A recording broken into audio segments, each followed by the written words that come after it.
next Torah portion is called Naso. It is the second Torah portion in the fourth book. There are 5 books of the Torah, and we just began recently the 4th book. The beginning of the Torah portion discusses the jobs of one of the 3 families of the tribe of Levi.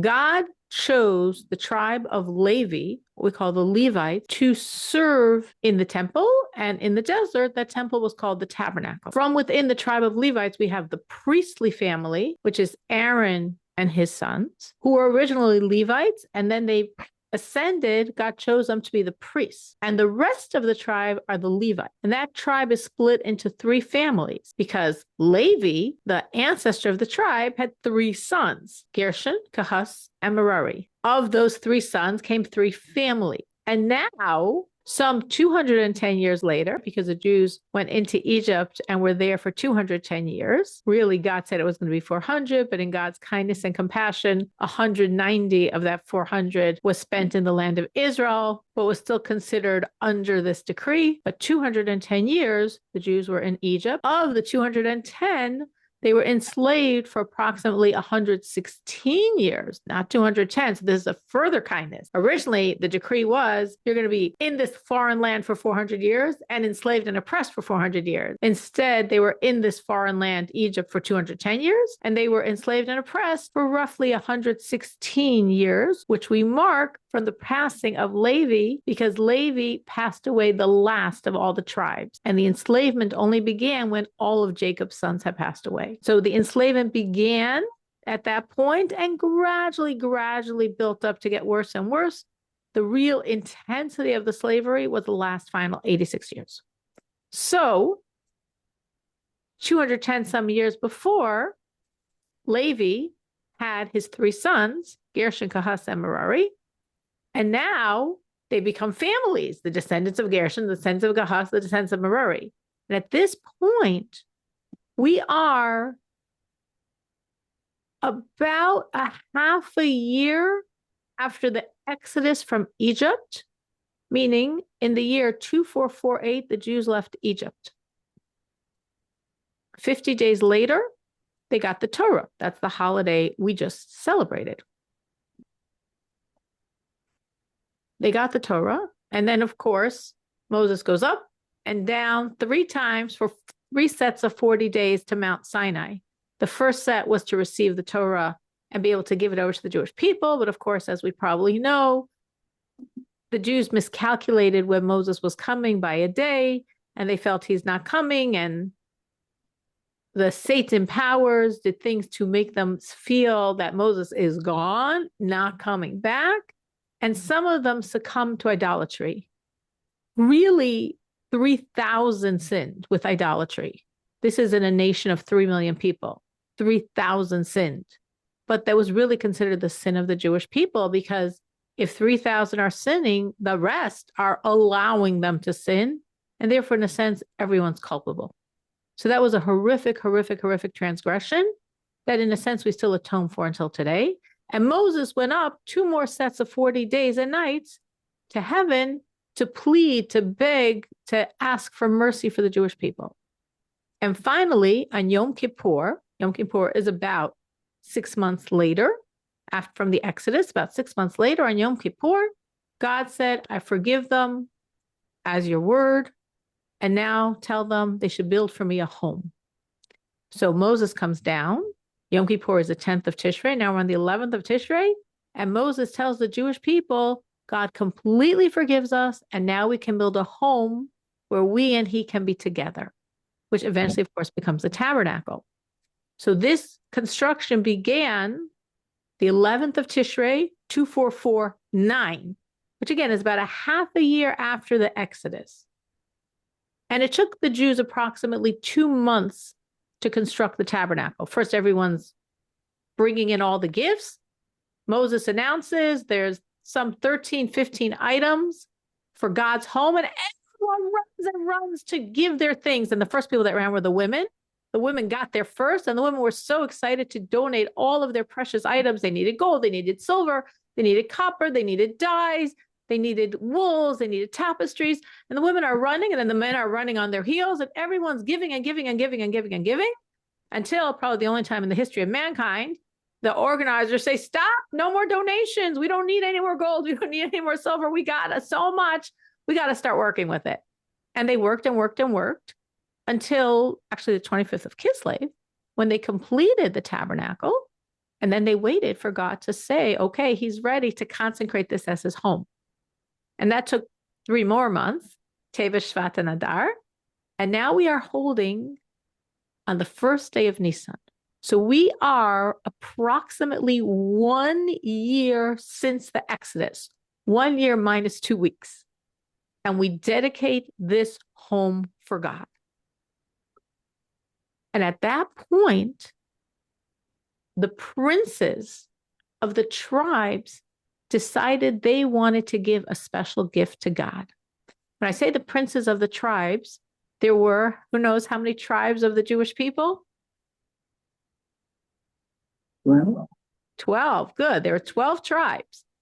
And each tribe had a leader. Really, there were 13 because one of the tribes got split into 2, but really the tribe of Levi was not part of this group. So really it was 12 tribes plus the tribe of Levi, and therefore 12 princes. And these 12 princes were moved to want to give a special gift to God for his new home, right? Like someone you know and you care about buys a new home and you're so excited and you come to see it and you want to bring a gift, a housewarming gift. So to speak, the princes wanted to give this housewarming gift to God's home, to the tabernacle. And what did they give? They gifted to God 6 very large wagons and 12 oxen.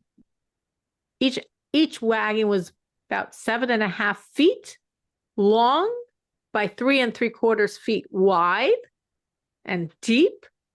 And these very large wagons with 12 oxen, 2 oxen to pull each wagon.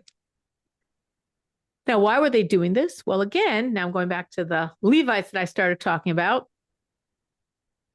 You said the Levites are in how many groups? Remember what I told you? How many families of Levite do we have now? This is not a test, but anyone remember? 3. 3. Good, Menucha. We have 3 groups. Gershon, Kahas, and Merari. So the end of last week's Torah portion, Bamidbar, which obviously wasn't last week because it was a holiday Shavuos, and the beginning of this week's Torah portion, we go through the 3 families and what their jobs will be. Again, you don't have to remember all the details, but I'm explaining it to understand the whole story completely. Kahas, who was, if you will, the most elite of the 3, from the family of Kahas came the priests, Moses, Aaron, Miriam, they're all descendants from the line of Kahas. So they were given the most holy items to carry, like the ark and the altar and the menorah and the table, the holiest items. And because they were given such holy items, they were told, you just carry it on your shoulders. These holy items don't go anywhere but on your shoulders. Okay. And then we have the family of Gershon and the family of Merari.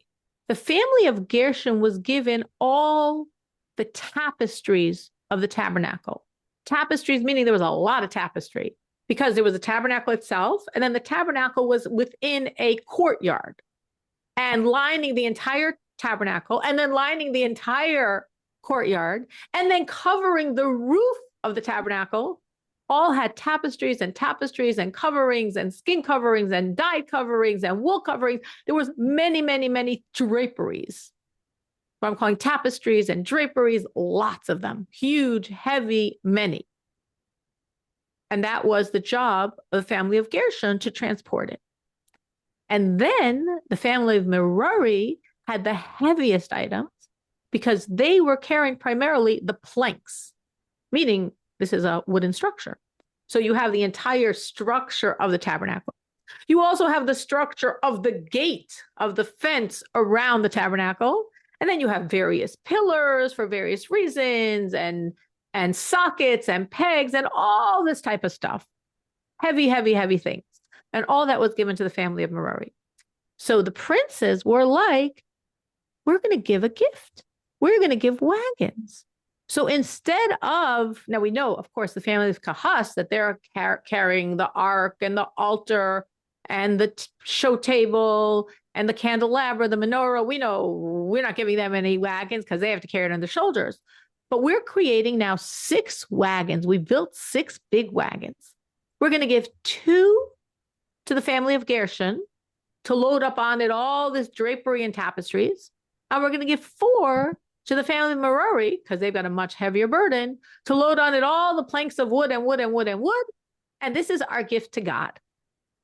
Okay, that's the backstory. Now I'm about to explain to you the question the Lubavitch Rebbe raises, an analysis till we reach his answer, and the reason I'm doing this, the practical application that I feel is very practical, and I wanted to share with you. And if we have time, hopefully we'll have some time to really talk about it. And if not, if we run out of time, we'll think about it and hopefully we'll all take it to heart. Before I start, because everything I said so far was background information, any questions on anything I said? I was giving you the storyline to understand the context of our Torah portion and the context of this talk of the Rebbe. Any questions on any of this? Okay. I hope that means it was super clear. So now the Rebbe starts questioning this gift. And the Rebbe says, what is going on? Here we have the princes. Now, at this point, the Jews are all fabulously wealthy. They got so much when they left Egypt, and they got much, much more from all the spoils they took by the splitting of the sea. Because, of course, we know the story of splitting of the sea, and this army of 300 chariots are pursuing them, and the Egyptians would decorate their chariots and their horses with so much gold and silver and precious stones. So they got all of that by the splitting of the sea. So they were all very wealthy. And the most wealthy ones were the princes, right? They were the princes of each tribe. So here are the princes. Now, nobody asked them to give this gift. It's not written anywhere as a command at all. They came up with it, or as we'll explain how they came to this idea, but it was on their own. So if you're giving a gift, you give a gift. If it's not a nice gift, why are you giving it in the first place? What really inspired the princes to give this gift? The reason they were so inspired to give the gift is actually because they felt guilty. They felt bad. Why did they feel bad? Because if you remember, I said on the 11th of Tishrei, the day after Yom Kippur, when Moshe came down from the mountain for the 3rd time, 3 sets of 40 days and 40 nights, he was in heaven. And he says, okay, God completely forgave us. And now we're building God's home. And he listed 13 to 15 items that was needed. These are the supplies. This is the donations, please. And everyone runs and runs to give everything to build God's home. Now, these 12 princes said, we're the princes. We're wealthier than anyone. You know what? And I'm not saying this is exactly how they said it. I'm being a little dramatic here. But so to speak, they said, you know what? We'll let the commoners give whatever they can. We'll come in and fill it all up. And we'll give everything else that God needs. They weren't saying it from a bad place. They weren't bad people. They were saying it, if you will, pragmatically. We understand that obviously we have much more resources than the regular Jewish people, but we want to give them a chance. So let them give whatever they can. But something happened very surprising to them. The Jewish people did everything. Remember, I said that the heads of this whole project, Bezalel and Ahaliah, said, stop, done. We don't need any more gold. We don't need any more silver. We don't need any more copper. We don't need any more dyes. We don't need any more skins. We don't need any more wool. We got so much. And the princes were like, what? We didn't get anything yet. Well, there was something left for them because there was something, probably the most expensive item, truly the Jews didn't have. And that was the very, very precious stones. There were 12 precious stones on the breastplate of the high priest. And also there were 2 precious stones on his shoulders. So there were 14 very precious stones that the Jews didn't have. And the princes had them or managed to acquire them. So they donated those 14 stones, but they felt really bad because they weren't standing on the side because they didn't want to give to God's home. They were standing on the side because they thought, you guys will do what you can, then we'll finish it off. And they didn't dream that the Jews would be so excited that the Jews would do everything. So they felt like bad. So now, because they felt bad, because they, so to speak, messed up, now when the home is finally dedicated, remember, it took the Jews 2 months to build it. Then they waited another 3 months till God said, okay, the time is now. Now I'm consecrating it. And they were like, we want to do repair work, so we're going to give a beautiful gift. That was the backstory. That's why they were offering this gift. So Lubavitch Rebbe says, we all know the backstory, that's in the Midrash. He says, What's going on? If you're giving a gift to God, a gift from your own free will, a beautiful gift because you're so excited, inspired, and feel bad about what you did before, we would think you would give a really nice gift. Okay, the wagons and the oxen, yeah, it made sense. That was a good gift, as we'll explain later why that was actually a very good gift. But seemingly, they're being very cheap. Why does it seem they're being very cheap? Remember, there are 12 princes. There are 6 wagons and 12 oxen. That means every 2 princes chipped in for 1 wagon, and each prince gave 1 ox. So we get 12 oxen, each prince gives 1 ox, and we get 6 wagons because every 2 princes chip in for a wagon. Remember, says like, that doesn't seem very nice. Like 2 of you are chipping in together for 1 wagon?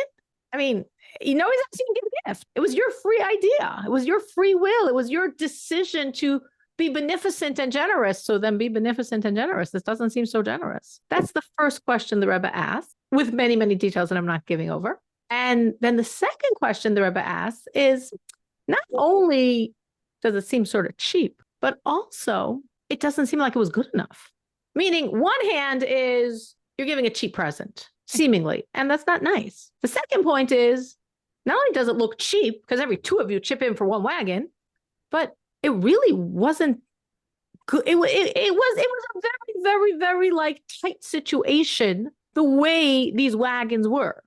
Remember, there were 6 wagons, 2 for Gershon, for all the draperies and tapestries and animal skins and hides and all that. And then 4 for Merari, the family of Merari. Now remember, Merari is carrying all these enormously heavy planks of wood. So heavy that actually there were 7 days of constructing the tabernacle, erecting it by day and then taking it down, and the next day erecting it and taking it down for 7 days to dedicate the tabernacle. This just happened. And Moses was the one that put it all together, and it was too heavy for him. And he was very strong and 15 feet tall. And he couldn't do it. It was so heavy. God, so to speak, did it with him. So these were enormously heavy planks of wood. It said that it was so difficult for the Levites, for the family of Merari, to get these planks of wood in these wagons. It was like playing treacherous, so to speak, but with very heavy planks of wood. They had to line up 12 planks, and then another 12, and then another 12, and then another 12. They had 4 layers of 12, and it was tight. There was not 1 inch extra space. And then on top of that, they had to put the pillars and other planks and the sockets and the pegs. It was an enormously difficult feat to make these wagons work. Remember, they were 7.5 feet long by 3 3/4 feet wide.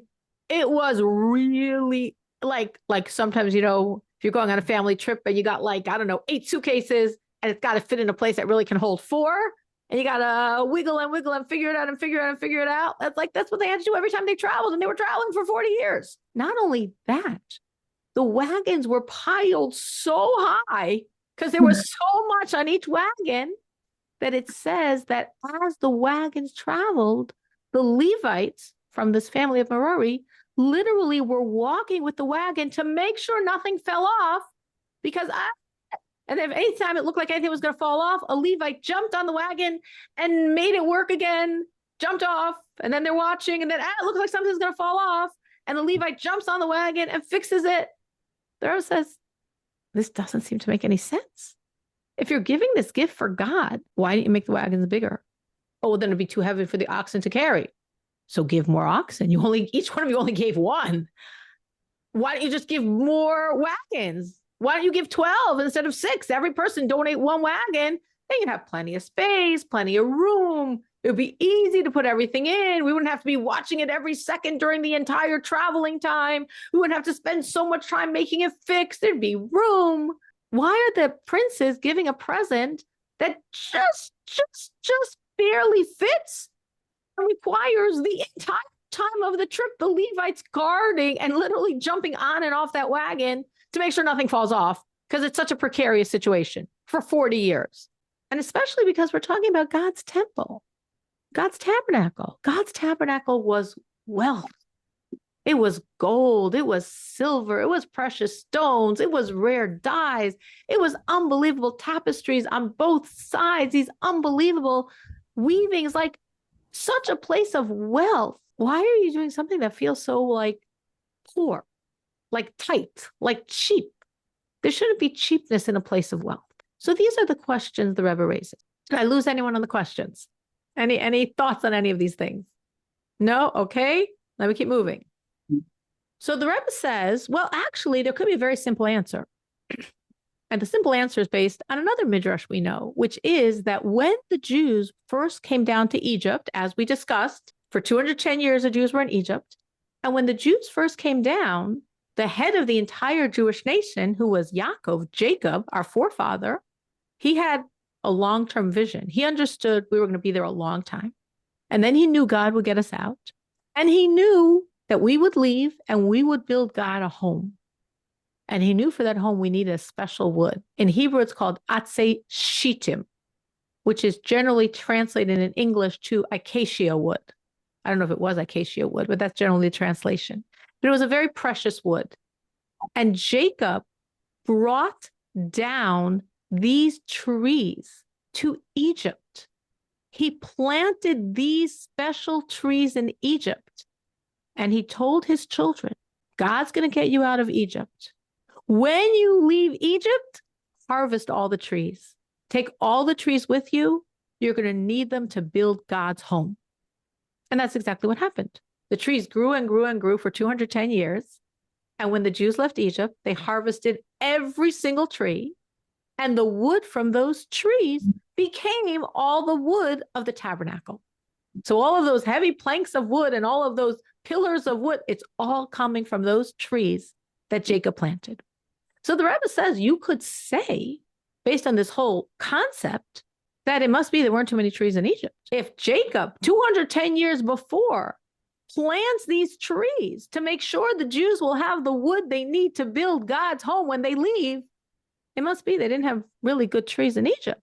So maybe the reason why the princes were so cheap on their gift, and they only gave 6 wagons, and it was only 7.5 feet by 3 3/4 feet. They didn't make the wagons bigger, and they didn't give you 12 wagons instead of 6, is maybe they just literally didn't have any more wood.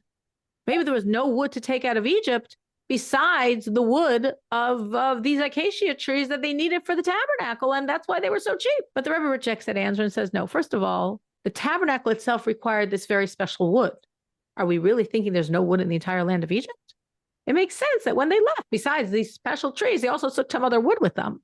And even if they didn't, they were in a desert, but it wasn't a wilderness desert, meaning there were peddlers that would come to sell things to the Jewish people. I mean, just pragmatically, it's 3 million people. They have a lot of wealth. So merchants from the surrounding nations would come to the desert to try to make a lot of money off the Jewish people. So if the princes needed wood, they could have ordered some from these peddlers, and they would have brought them the wood. They could have paid them a lot of money for it. So surely they could have found more wood and gotten 12 wagons instead of 6, and bigger wagons instead of so tight. It just like, you're trying to squeeze into something that doesn't really fit anymore. So tight, just fits. Doesn't make sense. To unpack this a bit more, the Rebbe actually shows us 2 original sources for this concept. There's a lot of, as we'll say, the stories, which is all called the Midrash, which fills in all the details not written in Torah. And there's 2 different sources, one in a Midrash, one in Sifri, about the same incident of the princes giving these wagons as their present to God. In one source, it says that it was a gift. In another source, it says it was an offering. Now, a gift and an offering is not the same thing. Remember, like, you just bought a new house. I'm so excited for you. I give you a housewarming present. That's a gift. An offering in the Hebrew, a korban, means literally something that's offered on the altar to God. That's a korban. That's an offering. And when the Midrash that says this was a korban, an offering, discusses this, the Midrash explains, if we look at the text, if we look at the verses, it literally says that the princes brought their korban, their offering. So from their perspective, they viewed it not just as a gift, it was an offering to God. Not only that, Moses wasn't sure if he should take this or not. in general, someone could give you a gift. It doesn't mean you want it, right? There's stories with Lubavitcher Rebbe, like Lubavitcher Rebbe had he would keep his wine in a simple brown bag when he would have these Hasidic gatherings on the Sabbath, on the Shabbos, and he'd have wine for the Kiddush, and he'd have in literally a brown paper bag. And someone felt this isn't right. It's not honorable. And he wanted to give the Rebbe this beautiful, like, silver decanter to put the wine bottle in. And the Rebbe said, no, thank you. I don't want it. And once, similar story, that somebody felt bad because every single time anyone wrote to the Lubavitcher Rebbe, he personally opened the letter himself. And someone was like, oh my gosh, this is wasting his time. Let's get him a letter opener. It'll go so much faster. And they gave the Rebbe a letter opener, and the Rebbe said, no, I don't want it. So then they were like, oh, it must be making too much noise. They found a very, very, very quiet letter opener. And the Rebbe said, no, I don't want this. He said, when people write to me, like, the envelopes are drenched with their tears. I want to feel that. I'm personally opening every letter. I don't want a machine to do that. Like, they sealed it with their tears. I'm going to open it with my hands, not with a tool. Which just brings out the point that you could have a nice idea of a gift, but it doesn't mean the recipient wants it. So when the princes came with this gift to God, these 6 wagons and 12 oxen, Moses wasn't sure if God wanted it. And he asked God, and God said yes, which means God agreed with what the princes were doing in their seemingly cheap gift of 6 and not 12 wagons. But more than that, based on this midrash that says that it was a korban, like something you put on the altar, an offering, Moses was more concerned. And Moses was like, how can I take this? This is an offering. An offering can never get blemished. Well, that's impossible. These are wagons. We're going to schlep with these wagons. I mean, at that time they didn't know, but we know for 40 years, from place to place for 40 years. I mean, they're going to get dented. They're going to get splintered. They're going to get, affected by the weather conditions. They're going to start looking, wear and tear. And the oxen, an ox could die, or maybe it's going to fall. Maybe it's going to break a leg. This is an offering to God. When you took an animal and you said, this animal I'm offering on the altar, it couldn't do any work because it could never have a blemish. And obviously, if an ox is working the field, it's going to get some blemish. So we're going to take these oxen. They're going to be schlepping these wagons. And again, these wagons were very heavy because there was only 6 of them. And they were heavy, heavy, heavy wood piled high. We were told that every ox pulled with every ounce of his energy to pull these wagons. They're going to be pulling these heavy wagons and nothing's going to happen to them. I can't take them because I'm going to be taking an offering and it's going to get blemished. You're not allowed to do that. And God said, take them. I'm going to protect them. I'm going to make sure they exist forever. And the Midrash actually goes on to say, eventually, when the Jews got to Israel, the wagons were, kept with the tabernacle structure. And wherever that's hidden, the wagons are hidden as well. And the oxen were actually offered up on the altar to God, which means they never had a blemish, because you cannot take a blemished animal and offer it to God. And there's different opinions in the Midrash when those oxen were offered. And the opinion that's the furthest, that's the longest time, says the oxen were offered when the temple was constructed. The temple was constructed about 500 years after the Jews got to Israel. So that means these oxen not only were perfectly unblemished, but they lived for about 500 more years until they were offered on the altar in the temple, which means God was really protecting and treasuring this gift. Because this was supernatural protection for 12 oxen. Like, they deserve this protection. They're a korban, they're an offering, and it's very precious to me. I want it offered on my altar in the temple. So I'm protecting them for some 500 years. So the Rebbe says, if we understand this, this means we're looking at it and saying, oh my gosh, they were so cheap. Oh my gosh, it's not a very nice present. Oh my gosh, it barely fit. And the Levites had to work so hard to get it to fit. But look at how God looks at it. God looks at it like it's a korban, it's an offering. And I love it. And I'm treasuring it. So they must have been doing something very right, even though we're not understanding it yet, but they must have been doing something very right. Now, where did we get this whole idea of offering this gift or korban offering of 6 wagons and 12 oxen? Well, it says when the princes wanted to give God a gift, they weren't sure what to give. Like, I'm sure we all have this situation. We want to give someone a gift and we're just clueless what the person would like. So the princes were clueless. What gift can we give to God? The tabernacle is constructed. It's gorgeous. It's unbelievable. Everything God asked for, the Jews did. There's nothing left. What gift can we give to God? And they went to the wisest tribe. Does anyone know which one was the wisest tribe? Any of you know from the 12 tribes, which was the wisest, most knowledgeable tribe? Levi? No? No, well, it couldn't be Levi, because Levi, as I'm saying, is not really considered part of this deal. They received the gifts from the 12 princes of the 12 other tribes. Levi is separate. It's actually the tribe of Yisachar. Yisachar. Yes. Yeah, Yisachar. Yes, Chava. That was a hard question, and Chava got it right.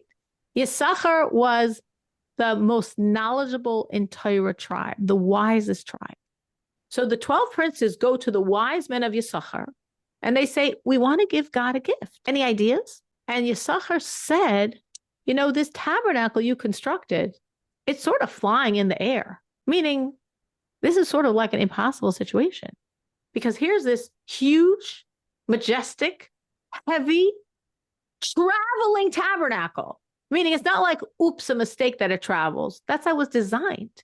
It's actually called biblically Ohel Moed. Ohel means a tent, the tent where they congregated, like, you know, a tent portable, but it wasn't built in a very portable way. It was built with this huge, heavy, majestic home for God way. Like, if any of you have ever seen like a pop-up sukkah, right? Like a portable sukkah if you're traveling and you need a sukkah. So they have these cute little pop-up sukkahs. Well, they look like they're meant for traveling. They're sort of flimsy. That's the idea. God's home wasn't flimsy. God's home was big, with big dimensions, with heavy planks, with all this majestic drapings.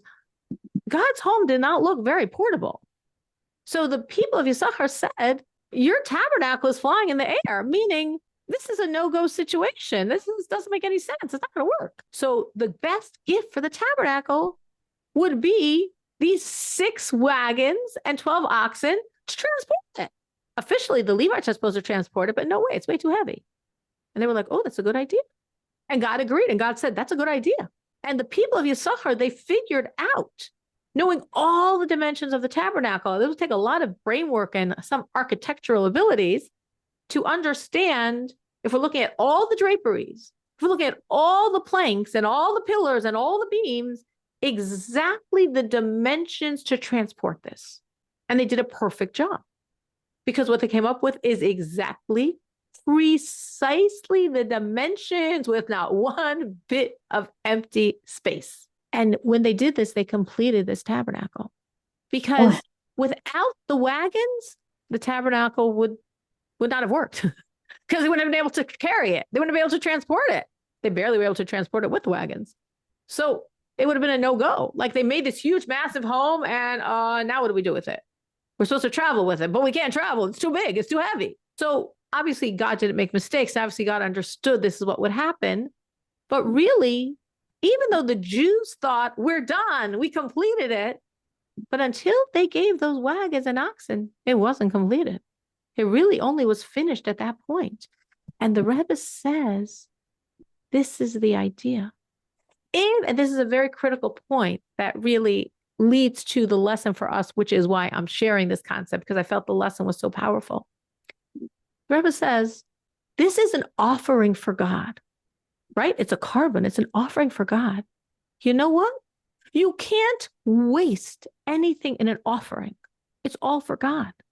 So if the wagons were bigger and more spacious and could easily fit all the stuff in them, if there were more of them, which would make them a lot more spacious, if there were more oxen and therefore each ox had to pull less hard, there's going to be waste. There's going to be parts of those wagons not used for God. There's going to be some of that oxen strength not used for God. This is an offering. Every bit of it has to be perfectly utilized. So when the princes brought their gift. They weren't being cheap. Oh, let's two of us will chip in, right? No, they were calculating exactly what was needed. We don't want anything more, the same way we don't want anything less. We want it to be perfectly, precisely done. In other words, a lot of thought went into that 7.5 by 3 3/4 wagons. We want it to be precisely perfect to carry everything with no extra space. And if you consider it not an offering, we said one version is an offering, another version it was a gift, but also here as a gift, they were very careful because if they brought 12 wagons or bigger wagons or more oxen, it would have been very easy. And the Levites would have just dumped everything in and they don't have to walk with it. The oxen are pulling the stuff and then easy dump it in, dump it out, easy traveling.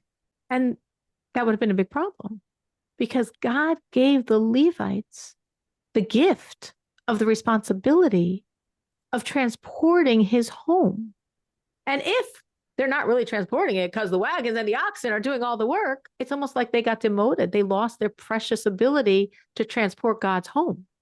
But the way it was done with just fitting, and they had to work really hard to get it in right, and they had to be watching it every inch as they traveled to make sure nothing toppled over, they were transporting God's home for the next 40 years, meaning almost as if the original task to carry it was humanly impossible. With these precise number and dimensions of wagons and oxen, it wasn't easy, but it made their job possible. And that was the point. We don't want them to lose their job. We just want it to be possible. I'm obviously not giving every detail of what the Rebbe said, but what I want to come to is the bottom line point for us, because that's why I'm sharing all this. The Rebbe said, what do we learn from this? We learn from this a very incredible lesson. And the lesson is really expressive of a saying of the sages, of a principle, a dictum of how God operates.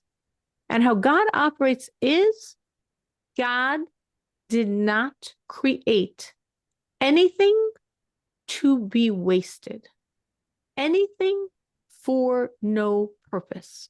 Like we're seeing with this whole story that we've just unpacked, that it was 6 wagons of this dimension of 12 oxen, because we don't want extra space. More is not better. The temple, the tabernacle was wealth, but not waste, because more is not better. More is waste. And then there'd be these gifts for God that aren't being utilized. And God said, no, I didn't create anything to be wasted.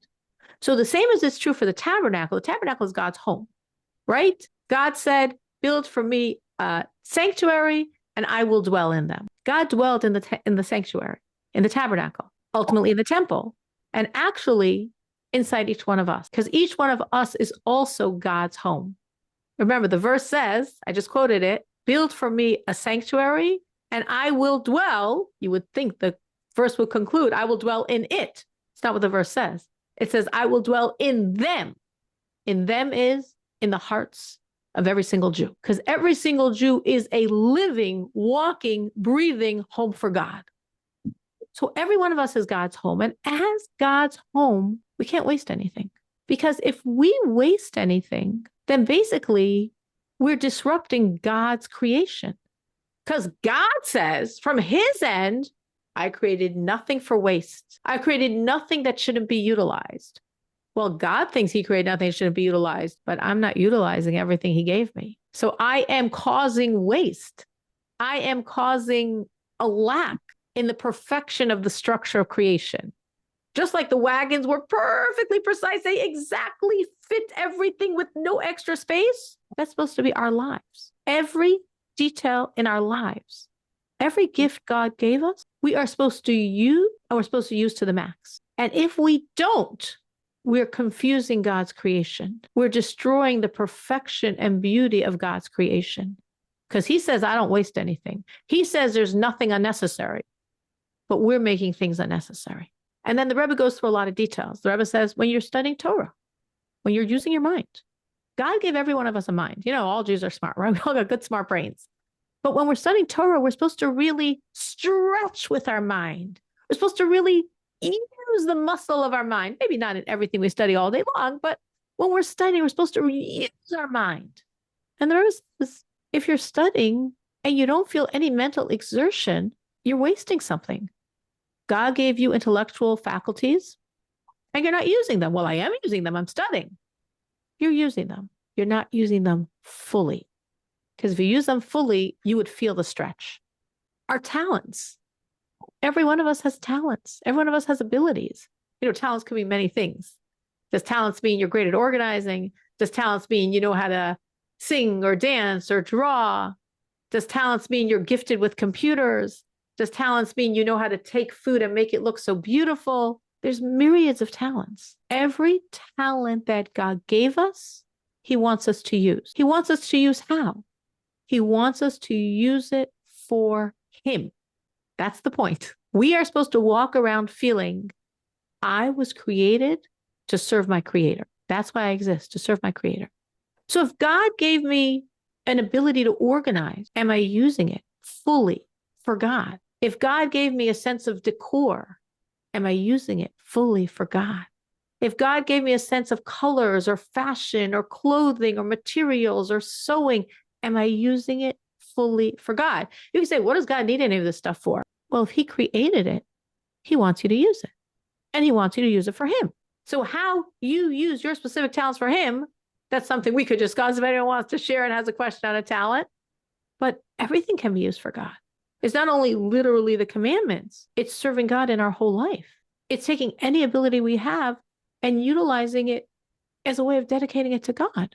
And every commandment we do, not just, okay, I'm doing it, check on my chart. Okay, God wanted it and I'm doing it. But to do it beautifully, to do it with all your gifts, to do it with all your talents. And probably the hardest thing for all of us, maybe especially nowadays, the Rebbe says, the same way you're not supposed to waste your brain.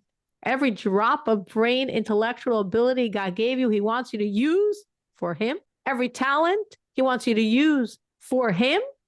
And all of your time he wants you to use. The Rebbe says, I'm not exaggerating here, that if you utilize properly 23 hours and 59 minutes, you have to figure out how to use that other minute. Because if you were given 24 hours from God, you should use 24 hours. And it's such almost the crime of our generation. I don't care our generation of right now, that people can waste hours mindlessly swiping on their phone. They have no clue what they're looking at. They have no memory of it afterwards. And it just is passing the time. In English, they have the expression killing time.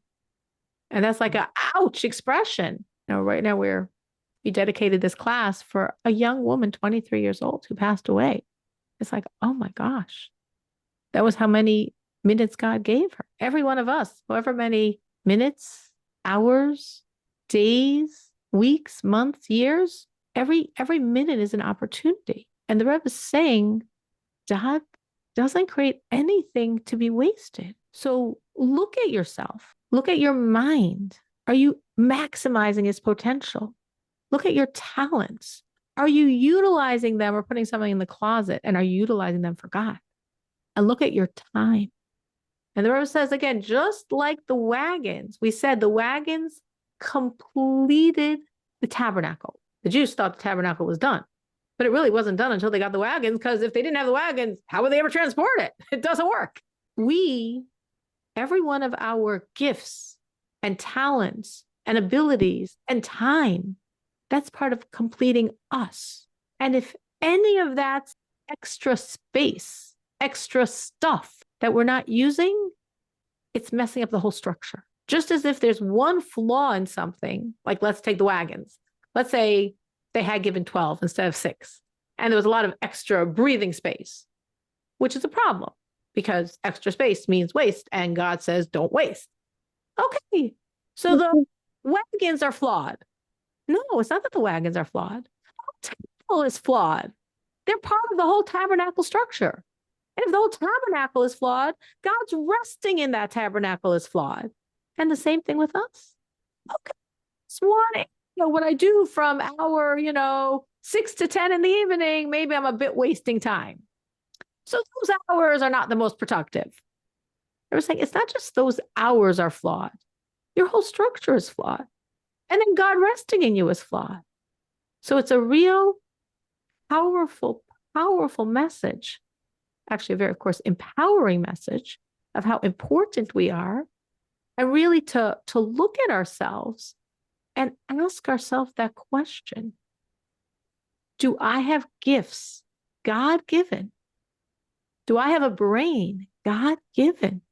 Do I have time, God given, that I'm not really using? And if I know I have a good mind that's wasting, or good talents, a good heart, good abilities that I'm not really utilizing, and I know I have time that I'm wasting, try to figure out, how can I utilize all the gifts I possess? And some people might feel, I'm not very gifted. Not true. Every one of us is, in different ways. Some in more loud and obvious gifts, some in more quiet gifts. But we all have minds. We all have talents. We all have gifts. And we all right now have time. We're all living and having time. And in all of those dimensions, to really ask ourselves, am I properly utilizing these amazing gifts that God is giving me? And am I utilizing it for Him?